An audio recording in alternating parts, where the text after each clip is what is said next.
mais aussi l'ensemble du monde. Ne soyez pas complices du silence, soyez les artisans du changement. Nous ne pouvons plus nous permettre d'attendre. L'histoire nous observe. Pour le reste, je puis vous assurer que, plus que jamais, le peuple congolais est résolu à défendre et à préserver l'intégrité de son territoire, quel qu'en soit le prix. Je vous remercie.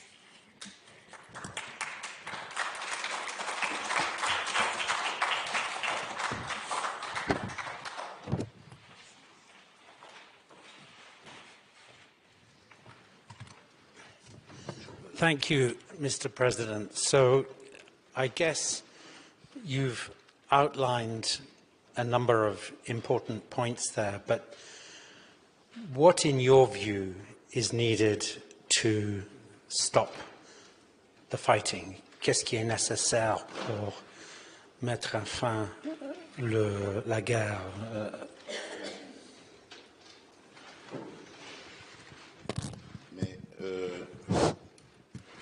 Mais c'est simple. Ce qui est nécessaire, c'est de mettre à l'index le véritable responsable de cette situation, qui est connu, c'est le Rwanda.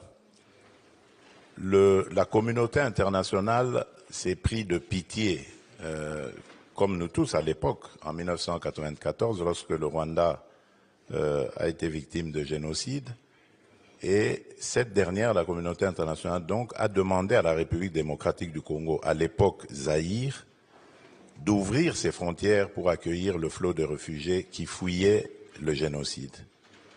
Et ils sont arrivés par centaines de milliers en République du Zaïre.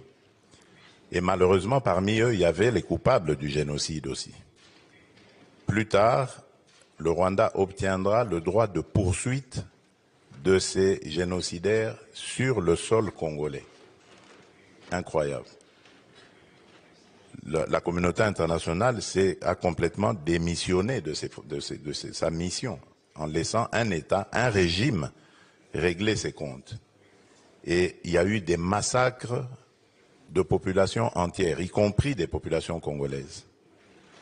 Et on s'est tué au nom de la culpabilité que la communauté internationale ressentait sur le génocide rwandais. Mais le Congo n'était pas coupable ni complice de ce génocide. Car depuis lors, malheureusement, les malheurs qui étaient au Rwanda se sont invités en République démocratique du Congo.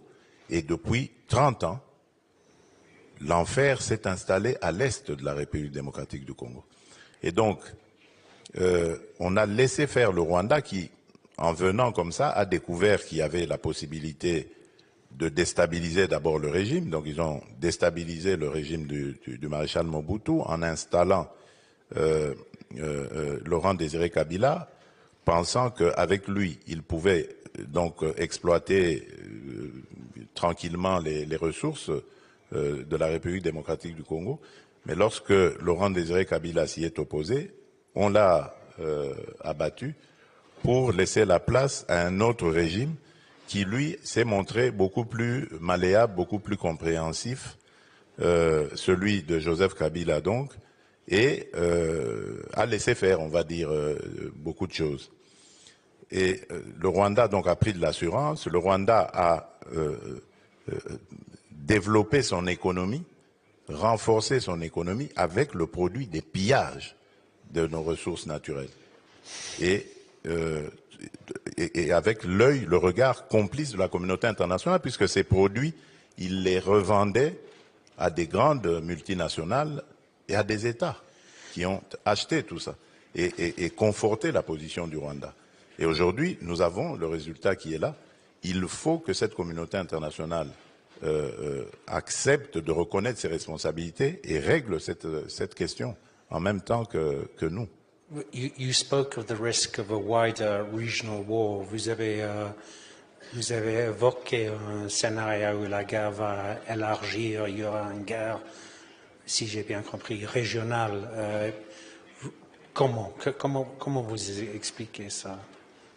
Tout simplement parce que le Rwanda a des velléités expansionnistes. Depuis quelques années maintenant, le discours du régime rwandais est de dire qu'une partie de la République de l'Est de la République démocratique du Congo, notamment les territoires de Masisi et de Rutshuru, ont jadis appartenu au Rwanda, au royaume du Rwanda.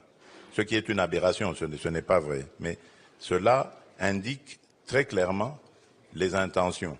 En fait, dans le Masisi, il y a une mine dans un lieu, une localité appelée Rubaya, et c'est là qu'on trouve les minerais de coltan et des 3T, les trois matières très prisées, tungstène, étain et tantal.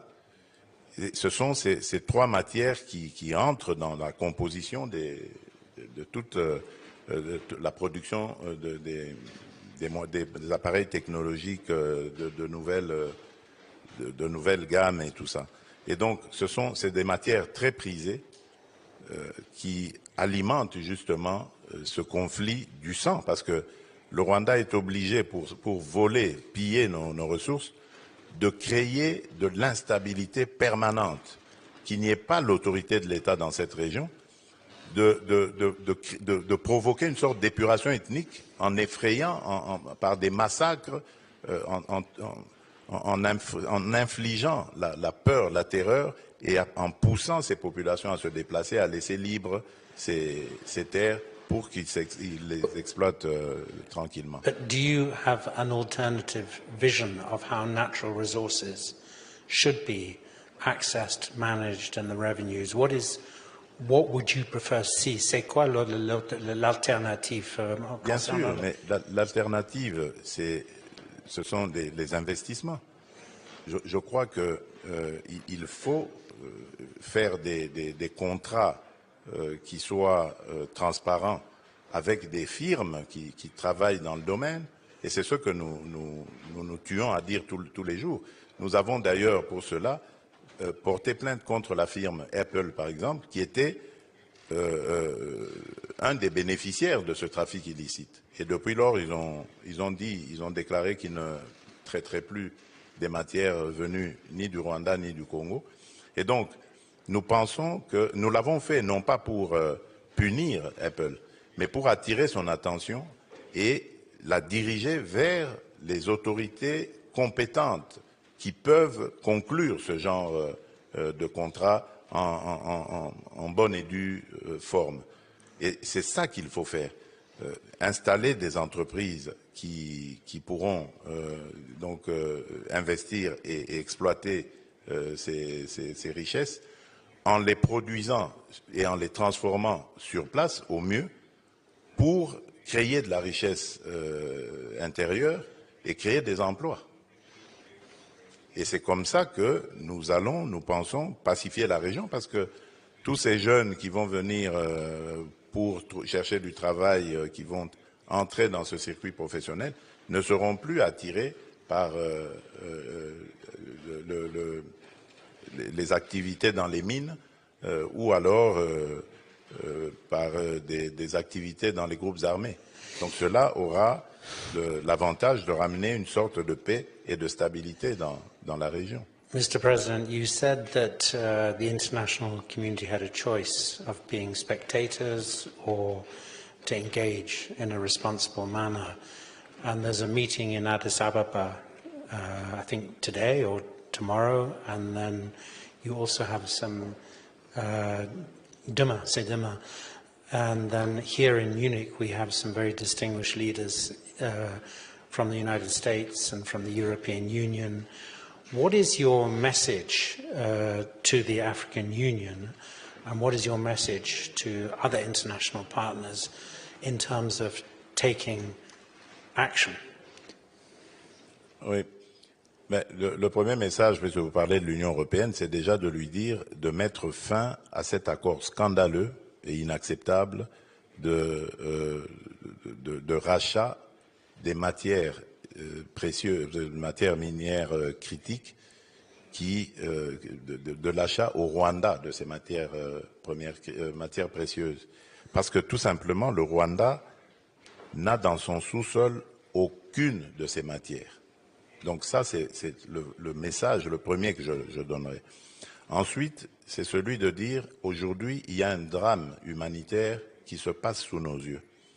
Et ces populations qui, déjà, avant la chute de Goma, s'étaient agglutinées autour de la ville de Goma par millions, dans des camps de fortune, ont été sommés de quitter ces camps et de retourner dans leur localité d'origine, sans transport, sans garantie de trouver quoi que ce soit là-bas, parce que leurs champs ont été détruits, les écoles et tout ça.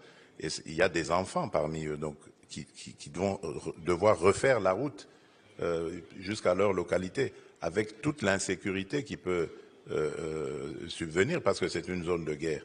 Donc le drame humanitaire que l'on déplorait déjà il y a quelques mois autour de la ville de Goma risque de s'accentuer. Donc il y a une urgence. Ça, c'est ce que je lancerai aussi comme appel. Donc, dans les semaines qui arrivent. Absolument. Même aujourd'hui. Même dans les jours qui arrivent. Il faut très vite intervenir parce que dans leur folie meurtrière, ces envahisseurs ont demandé à toutes ces populations de rentrer sans organiser leur retour. Et il y en a qui ne savent pas où aller, et qui ne savent que faire parce qu'il n'y a rien à destination pour vivre. Dans ces camps-là, au moins, il y avait de l'aide humanitaire qui leur permettait de manger et de vivre plus ou moins, même si les conditions n'étaient pas décentes. Mais là, il n'y a rien. Il y a des jours et des jours de marche sans garantie de pouvoir trouver quoi que ce soit pour se nourrir. Alors, et à Addis Ababa? À Addis Abeba, il y a une réunion de la commission paix et sécurité ce soir. Oui. Nous attendrons pour voir ce qu'il y a. La première ministre, chef du gouvernement de la République démocratique du Congo, y est. En tout cas, elle est là pour porter la voix de notre pays. Moi, je suis venu ici pour rencontrer justement les décideurs européens et américains afin que les pressions s'accentuent et pourquoi pas les sanctions même tombent sur le Rwanda. Parce que quand on regarde notre situation à côté de celle de l'Ukraine et de la Russie, on croirait être dans deux mondes différents, oui, alors que c'est pratiquement la même chose. Vous avez l'impression que le monde ignore ce qui se passe. Chez nous, c'est pire parce que c'est un conflit qui date depuis 30 ans maintenant. Bien sûr. Alors que la Russie et l'Ukraine, la guerre est intervenue, on va dire, grosso modo, en 2022, même si déjà depuis 2014, il y avait certaines velléités. Mais quand on voit la rage qu'on a mis à régler les comptes de la Russie par rapport à l'ignorance qu'il y a ou à l'oubli par rapport à notre conflit, il y a lieu de se poser la question de savoir si ce ne sont pas des mesures de deux poids et deux mesures. C'est pour ça que je parlais dans mon panel précédent d'un multilatéralisme qui est en panne, qui a de sérieux problèmes de fonctionnement. Alors, si vous me permettez, Monsieur le Président, je vais inviter des questions, s'il y en a. Y a-t-il des questions à poser au Président? Non? Si. Alors, là, au quatrième rang.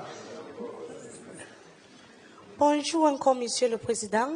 Moi, je m'appelle Mimefo, journaliste à Deutsche Welle. La question que je voulais poser, c'est sur le M23.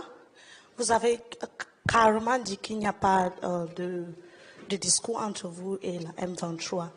Est-ce que ça, c'est une bonne stratégie pour la réconciliation et pour trouver des solutions sur la situation en RDC? Ça, c'est ma première question.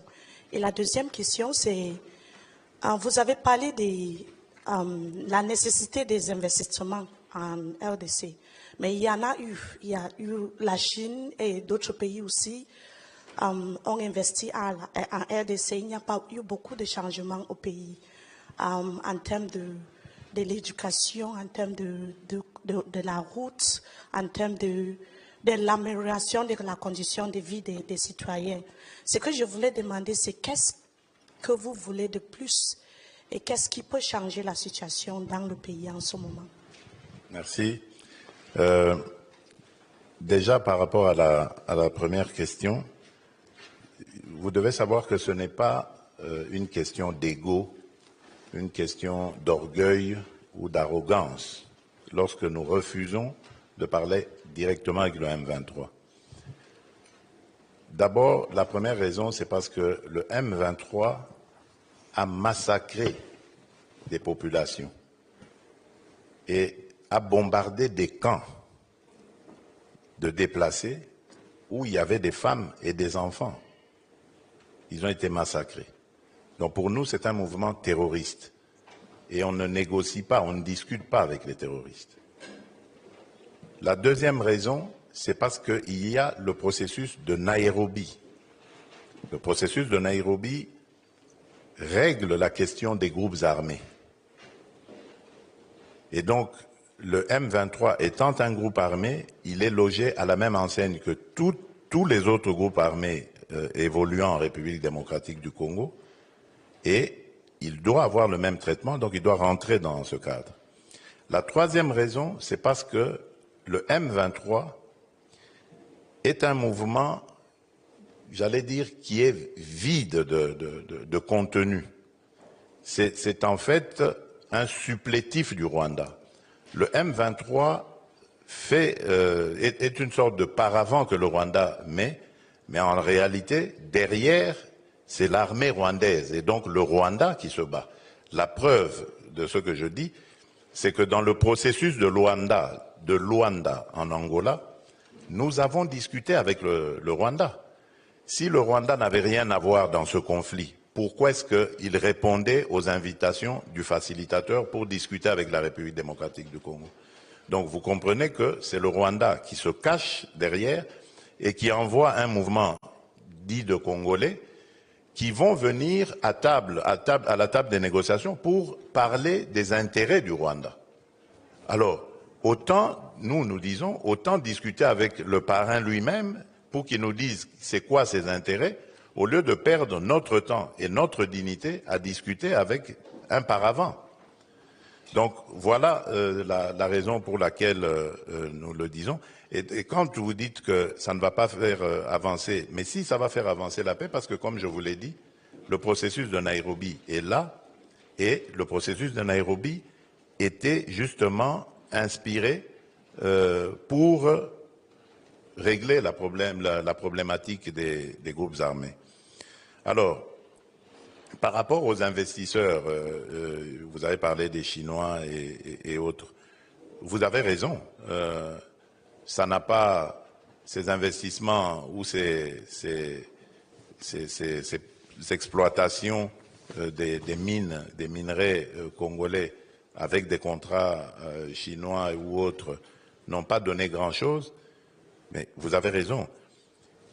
Lorsque je deviens président, justement, en 2019, bon, on a eu malheureusement l'année de Covid qui a paralysé le commerce international pendant à peu près 2 ans, 2020-2021.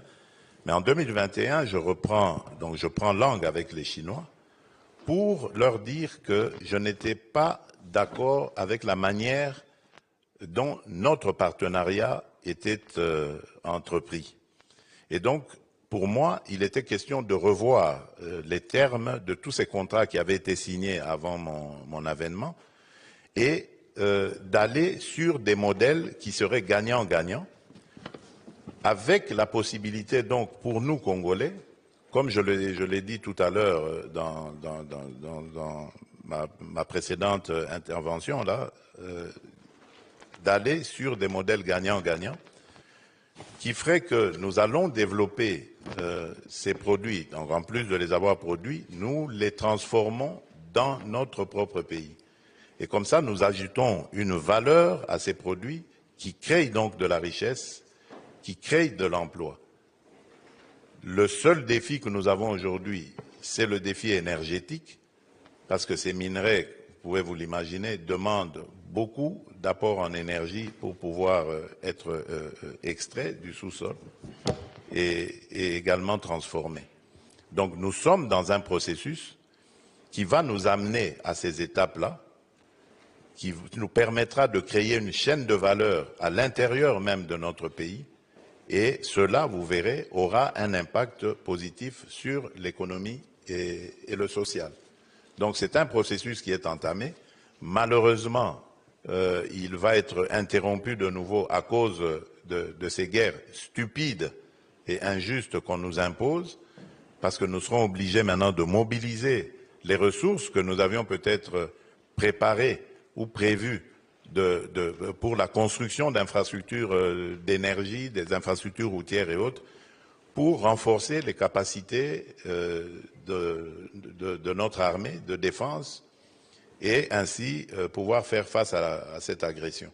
Malheureusement, nous perdrons encore du temps, mais ça, évidemment, c'est sûrement l'objectif de l'ennemi, c'est-à-dire nous distraire, nous ralentir, nous déstabiliser pendant que lui, il pille les ressources de notre sous-sol et les vend au plus offrant sous d'autres cieux. Y a-t-il des autres questions? One question, Monsieur le Président, I wanted to ask you is what is your expectation of the Luanda process now? Qu'est-ce que vous souhaitez? Qu'est-ce que vous... c'est quoi l'avenir de... Oui. Maintenant, le processus de Luanda, je crois qu'il connaît quelques turbulences parce que je crois que vous avez suivi l'intervention du président João Lourenço qui va devenir le président en exercice de l'Union africaine et donc qui va avoir un agenda beaucoup plus étoffé, plus dense et qui ne lui permettra pas de continuer à gérer. Mais la question avait été anticipée récemment lors du sommet conjoint entre la East African Community et la SADC. Je dis qu'elle a été anticipée dans le sens où on pensait déjà à ces charges qui vont s'alourdir pour le président João Lourenço et donc voir comment est-ce qu'on peut lui adjoindre d'autres chefs d'État, un ou deux de plus, qui lui permettront donc de manœuvrer plus à l'aise. Et là, comme il se retire carrément, donc ce ne sera plus lui adjoindre des chefs d'État, mais ce sera désigner des chefs d'État qui vont reprendre le relais. Donc le processus n'est pas mort, il est simplement au ralenti. En attendant, j'espère la désignation du président João Lourenço et d'un nouveau facilitateur. Alors, je peux continuer à poser des questions, mais y a-t-il, are there any questions from the floor? Please.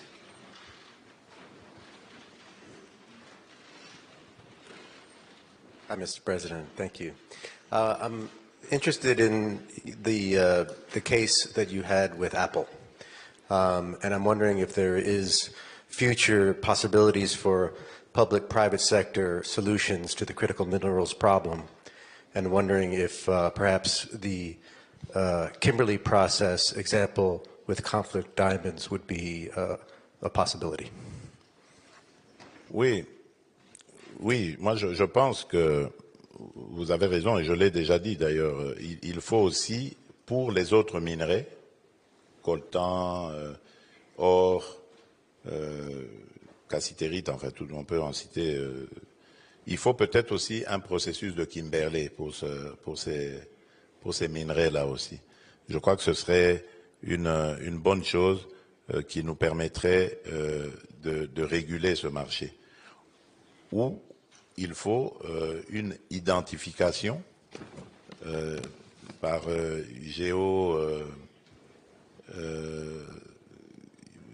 génotype, en fait, on va dire, du minerai, parce qu'il y a aujourd'hui des techniques qui peuvent identifier l'origine du minerai et sa localisation même de l'endroit où il a été extrait, et ainsi pouvoir organiser ou suivre sa traçabilité. Ça aussi, il y a des entreprises qui le font, donc je crois que ce serait la solution. Alors, maintenant, par rapport à Apple, j'allais dire que ce que j'ai dit tout à l'heure, le but n'était pas de viser Apple, c'était le symbole de ça, parce que Apple, c'est les téléphones portables, et dans ces téléphones portables, on retrouve le coltan du Congo, le coltan du sang. Et le but était de les interpeller pour dire arrêtez ce massacre, parce que avec l'argent que vous mettez dans ce secteur pour acheter des minerais volés à la République démocratique du Congo, vous encouragez les massacres de Congolais, de pauvres Congolais. Donc il fallait lancer cet appel et leur dire, si vous voulez continuer ce commerce, venez par la grande porte. Les autorités de la République démocratique du Congo existent, sont établies légalement, légitimement, et ne demandent que ce genre justement de partenariat. Venez, travaillons ensemble dans un partenariat gagnant-gagnant qui vous permettrait, vous, d'évoluer, de vous épanouir dans vos activités, et à la République aussi d'en faire autant. Donc, c'est comme ça que nous voyons la chose, mais malheureusement, ça ne se passe pas de cette manière-là. Thank you. Other questions from the floor? Monsieur le Président, one question I wanted to ask you was about opposition. You mentioned that you've been president for 6 years and there are elections in the DRC. What about opposition within the DRC? Is that a factor in terms of bringing this conflict to an end or complicating it further? D'abord, la situation de l'opposition, j'allais dire, elle est. Nous trouvons aujourd'hui en République démocratique du Congo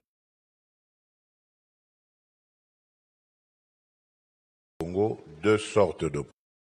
À ces activités normalement, qui a participé aux dernières élections à chance égale avec le président sortant et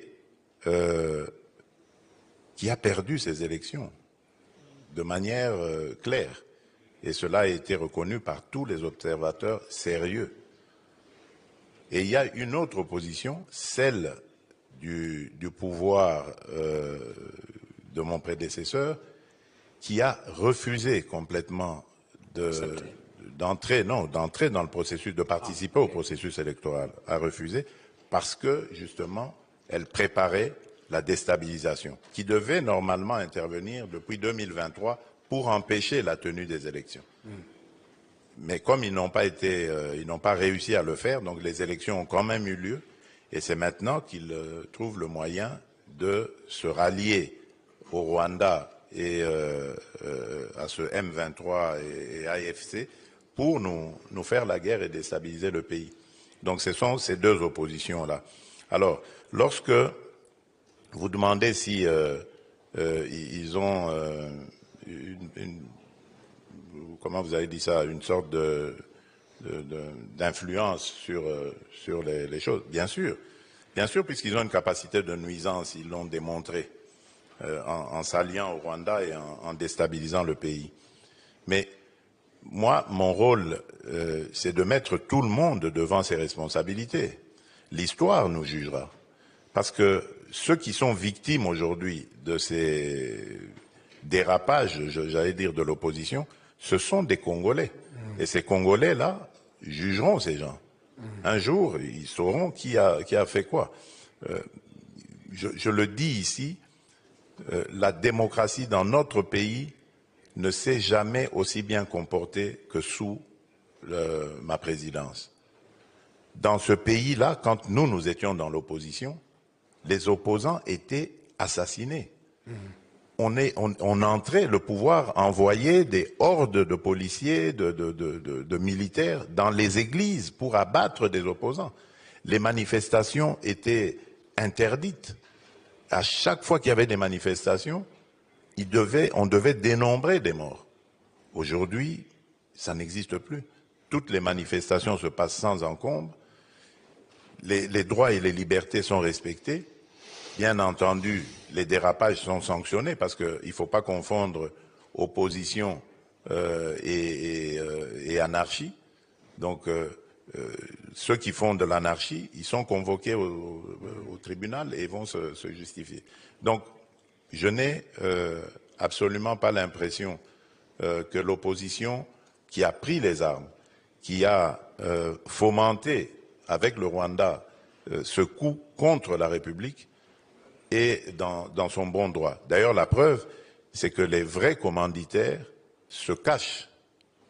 Et le vrai commanditaire de cette opposition, c'est mon prédécesseur, c'est Joseph Kabila. Mais il ne l'avoue pas, il n'assume pas ses actions. Voilà. Well, we're coming to an end. Is there one more question? Because otherwise I would, Mr. President, you know, to end where we started, the human tragedy in your country, the number of people being killed, the number of women in particular who have been victims of sexual violence, the number of displaced, and yet we're living in a moment where availability of humanitarian support is going down, and where there are huge demands on rich countries, you know, for other crises. Have you, in your conversations here in Munich, been talking to Americans, Europeans? I see many leading figures from the Middle East about the need to attract more support in this area and more action. Bon, oui, j'ai parlé à des Américains, des Européens et bientôt même des gens du Moyen-Orient, mais plus diplomatie et politique que humanitaire, parce que je ne pense pas qu'ils avaient des réponses à mes besoins humanitaires. Mais le message est quand même passé parce que j'ai... Vous n'avez pas de réponse parce qu'ils n'ont pas les moyens ou ils ne sont pas au courant ou... Non, je suppose qu'ils n'ont... Parce qu'ils ne sont pas dans le domaine. Ceux que j'ai vus ne sont pas dans le domaine humanitaire. Ah bon, okay. Voilà. Oui. Mais j'ai fait quand même passer le message pour qu'à leur tour, ils le répercutent auprès de ceux qui ont les moyens de mobiliser, des moyens à mobiliser pour régler le drame humanitaire que vivent nos populations en ce moment.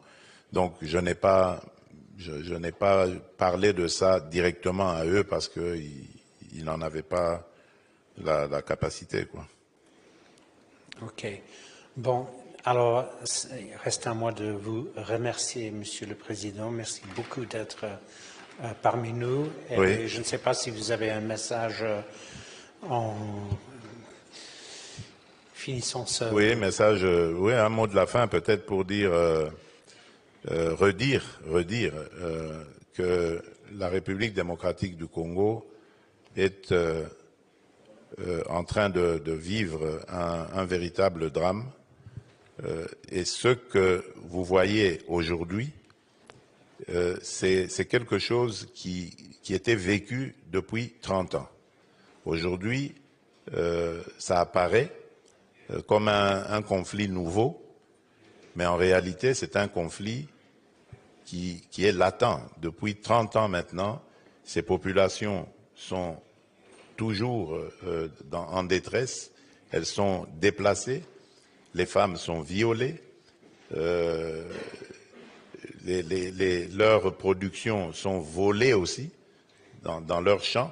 Donc tout est fait pour déstabiliser cette région et la dépouiller de tout ce qu'elle a comme richesse. Cela se fait au profit des grandes firmes qui ensuite transforment ces produits en ce que vous voyez ici, que vous achetez ici, c'est-à-dire les téléphones portables, c'est-à-dire votre thé, votre café ou votre cacao, et que sais-je. Donc, il y a plein de produits qui arrivent ici en Occident, qui sont des produits du sang des Congolais, qui meurent de manière innocente, pour la simple faute de vivre sur une terre qui regorge de richesses en son sein. Donc c'est vraiment une injustice qui est flagrante et qui demande à ce que ceux qui se taisent se mettent debout pour réagir.